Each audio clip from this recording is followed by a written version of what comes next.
क्या आपने कभी रूफस ट्रीपी को गौर से देखा है?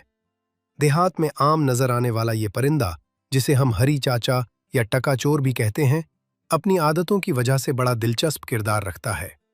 चमकती चीजों से उसकी खास दिलचस्पी होती है, और यही वजह है कि पुराने जमाने में उसे टकाचोर का लक़ब मिला। कहते हैं ये चमकते सीके भी उठा ले जाता था।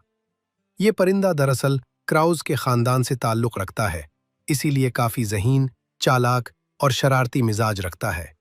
अक्सर खामोश बैठने के बजाय हरकत में रहता है, अपने इलाके पर कड़ी नजर रखता है और किसी भी खतरे पर तेज आवाज में खबरदार करता है। लेकिन दिलचस्प बात यह है कि कभी कभार ये खुद भी दूसरे परिंदों के घोंसलों पर हमला आवर हो जाता है। इसकी खुराक भी खासी मुतनव्व है। जंगली फल, कीड़े मकोड़े, छिपकलियां और छोटे जानवर इसकी पसंदीदा ग़िज़ा हैं, जिसकी वजह से किसान इसे अपना दोस्त समझते हैं। यही नहीं, ये जानवरों जैसे चीतल हिरन के जिस्म से कीड़े निकालकर खाता है और यूं कुदरती तवाज़ुन बरकरार रखने में अहम किरदार अदा करता है। यही छोटा सा परिंदा, जो बज़ाहिर आम लगता है, दरअसल हमारे माहौल का एक निहायत ज़हीन और अहम हिस्सा है।